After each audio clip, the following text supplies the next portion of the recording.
Voilà, donc je vais te montrer ces bascules du bassin. Pourquoi on parle des bascules du bassin pour mobiliser le bas du dos?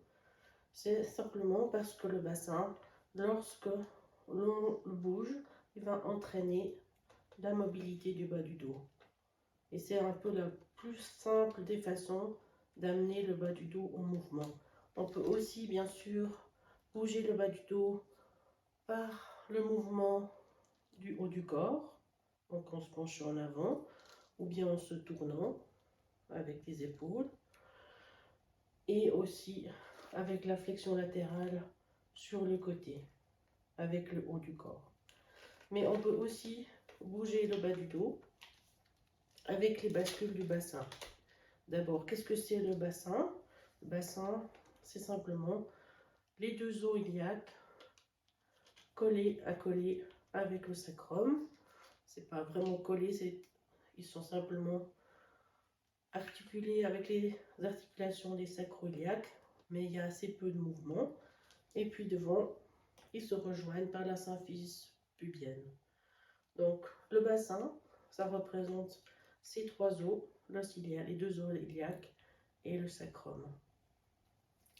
Donc, comment bouger le bas du dos par les bascules du bassin? Eh bien d'abord par la bascule en appuyant légèrement le bas du dos vers le sol, si tu es en position couchée. Et donc dans cette bascule, on va faire l'extension et la flexion.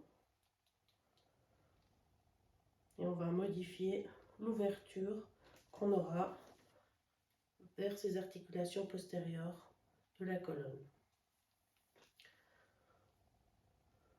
La colonne s'appuie sur trois piliers au niveau osseux, ou fibrocartilagineux, devant le disque, entre chaque vertèbre, et derrière par les petites facettes articulaires, une de chaque côté, qui sont donc des petites facettes articulaires normales comme un genou et qui permettent de venir s'appuyer dedans et de faire ce glissement pour s'appuyer en arrière.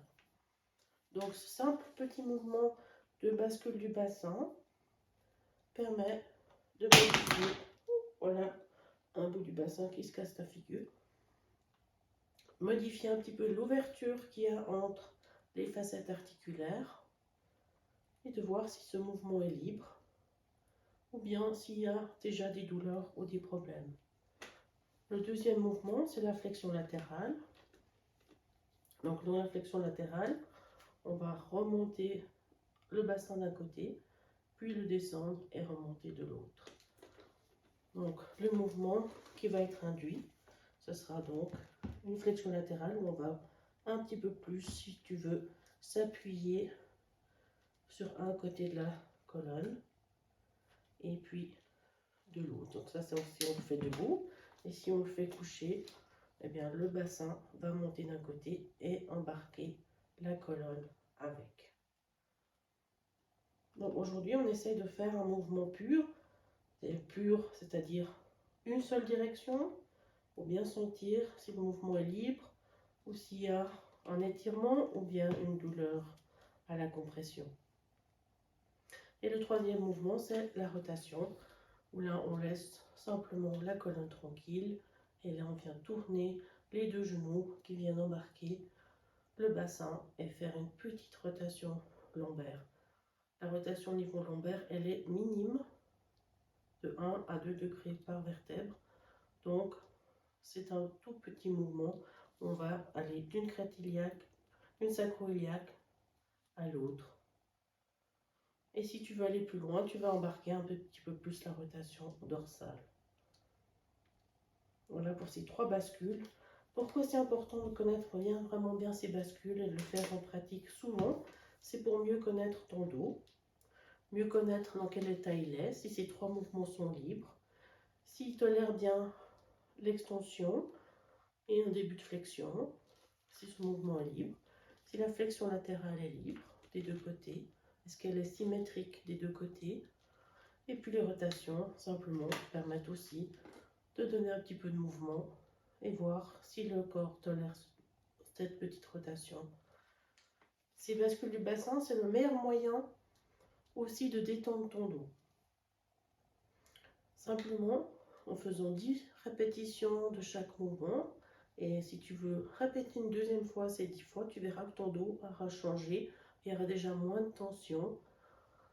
Et il y aura un mouvement peut-être beaucoup plus libre déjà au niveau du bas du dos. Donc c'est un moyen vraiment simple et rapide de détendre ton dos. C'est aussi un moyen de faire un autodiagnostic pour voir s'il y a quelque chose d'inflammé, quelque chose qui t'empêche de bouger, un spasme musculaire. Le fait d'être sur le dos, tu sentiras aussi l'état des tissus et simplement l'état de relâchement des muscles que tu as au niveau lombaire. Donc ça va te donner vraiment beaucoup d'informations. Alors je te propose qu'on les fasse ensemble, simplement au sol, sur un tapis ou sur le sol.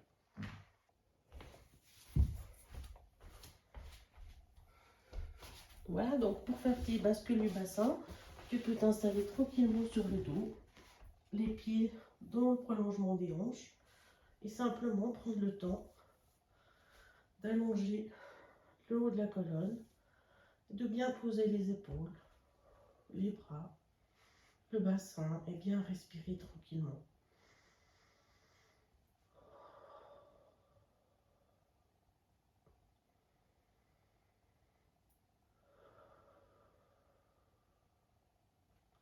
Et puis tu vas prendre conscience des appuis du bassin.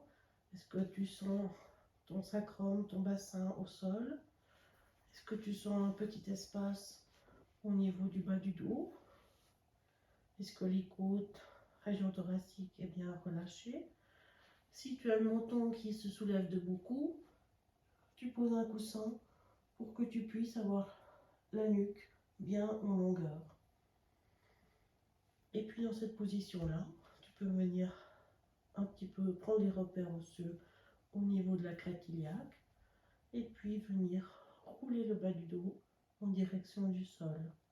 Et là, on fait la petite bascule du bassin pour la flexion et l'extension. Tu continues à bien respirer, à sentir ce qui se passe au niveau du dos, si c'est OK pour toi.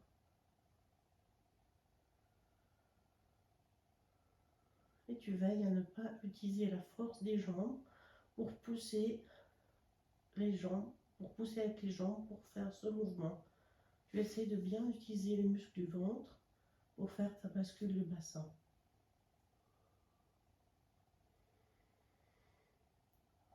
Si tu utilises la force des jambes et l'appui dans les jambes, tu vas impacter un petit peu plus le bassin en direction de la colonne. Donc c'est pour ça que tu essaies de bien garder la longueur au niveau du bassin, des lombaires, et enrouler et venir appuyer légèrement le bas du dos contre le sol.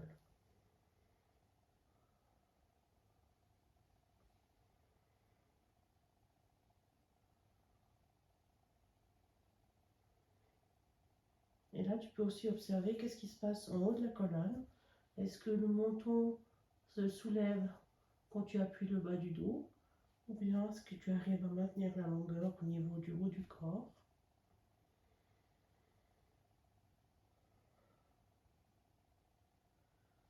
Simplement, si tu vas avoir besoin de venir chercher la mobilité en haut du corps, c'est probablement qu'il y a beaucoup de tension entre les lombaires et la colonne cervicale.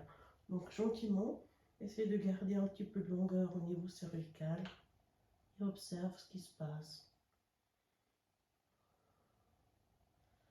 Et le deuxième mouvement, c'est la flexion latérale. Donc le bassin va rester vraiment posé au sol. Et ça, si tu poses les deux mains sur la crête iliaque, tu vas abaisser une crête iliaque et monter l'autre.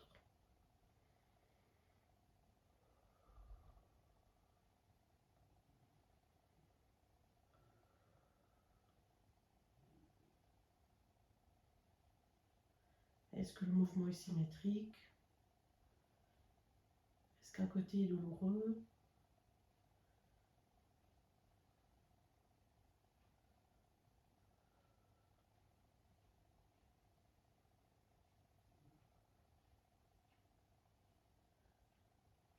Et le troisième mouvement, c'est les rotations.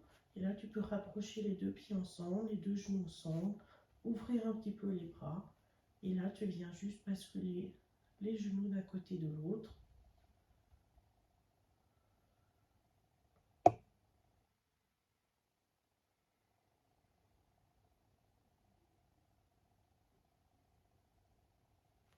Là, tu peux sentir cet appui sur le sacro-iliaque, le bassin à gauche et à droite.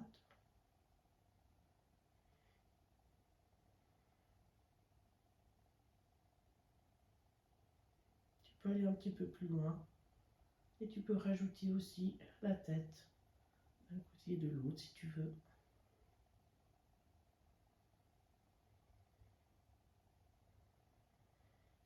Reviens simplement avec les deux pieds écartés et tu te laisses refaire une fois ces 3 bascules. Tu verras simplement si le dos change, si le mouvement devient plus libre, ton dos un peu plus détendu avec la pratique. Et ça, tu peux aussi utiliser le matin pour le dérouillage du dos. N'hésite pas à poser tes commentaires, poser tes questions. Je te souhaite une bonne semaine, à bientôt, ciao ciao.